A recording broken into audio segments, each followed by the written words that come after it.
ঈদের তৃতীয় দিনে দর্শনার্থীদের পদচারণায় মুখর চট্টগ্রামের বিনোদন কেন্দ্রগুলো। সকাল থেকে পরিবার পরিজন নিয়ে নগরীর নানা বিনোদন কেন্দ্রে ভিড় করছেন অসংখ্য মানুষ। চট্টগ্রাম থেকে তৌহিদুল আলমের রিপোর্ট, জানাচ্ছেন ফারিয়া হাফিজ নিসুফ, ছবি তুলেছেন বাসুদেব।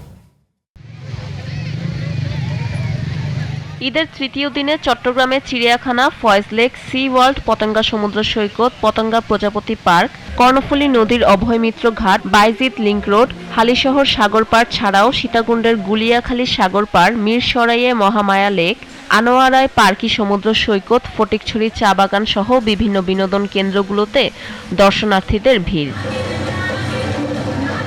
ঈদ আনন্দ উপভোগ করতে সকাল থেকে সন্ধ্যা পর্যন্ত পরিবার পরিজন নিয়ে ভিড় করছেন বিনোদন প্রেমীরা। অনেক লাইট চলছে, আছে আমরা একটু মজা করছি, এখানে ঘুরতেছি, ছবি তুলতেছি, এনজয় করতেছি, নাচতেছি। ঈদের পরপরই আসি, এই জন্যই আসি, সবসময় আমরা উদযাপিত করে আনন্দ করি। আমার অনেক ভালো লাগছে, আমি ঈদে এখানে মজা করতে আসি। আর ঈদকে ঘিরে বিনোদন কেন্দ্রগুলোকে সাজানো সহ দর্শনার্থীদের নিরাপত্তায় আইন শৃঙ্খলা বাহিনীর পাশাপাশি রাখা হয়েছে নিজস্ব নিরাপত্তা ব্যবস্থা। ফারিয়া হাফিজ নিঝুম, জিটিভি নিউজ।